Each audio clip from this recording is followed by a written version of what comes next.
ஒழுங்கா இன்ஜினியரிங் படிச்சிருக்கலாம்ல. என் பொண்ணு ஒரு அதிர்ஷ்ட கட்ட, அவளை யாராவது கல்யாணம் பண்ணிக்க வாங்கன்னு எல்லாம் ஸ்கிரிப்ட குழப்பிட்டீங்க, என் டெக்னீஷியன் மாத்திட்டீங்க, என்னைய தூக்கிடுங்க. அப்புறம் நான் எதுக்கு? ஏய், நான் உன்ன மாதிரி கிடையாது. இது என் தலைவிதி, என்னால ஏத்துக்க முடியாது. சினிமா தான் எடுக்கிற, அதையாவது ஒழுங்கா எடுக்கிறியா? ஏதோ ட்ரெயின் போய்கிட்டே இருக்கான், சஸ்பென்ஸா, எவன் பாப்பான்? ஏமா இவ மட்டும் இப்படி அதிர்ஷ்டமே இல்லாதவளா இருக்கா? நிச்சயமா எனக்கு கல்யாணம் நடக்காது.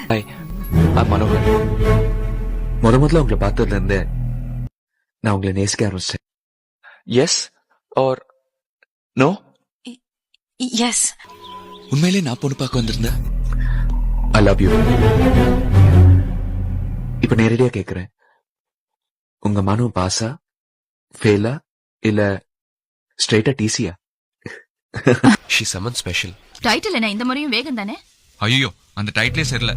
எல்லாரும் யார் அந்த டைட்டில் சஜஸ்ட் பண்ணாங்கன்னு கேக்குறாங்க. படம் பண்ணியாச்சு, புகழும் அதிர்ஷ்டமும் வந்தாச்சு.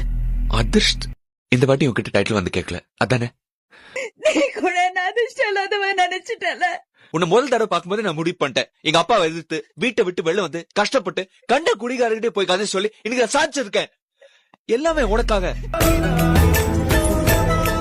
எனக்கு கல்யாணம் படிப்பியா?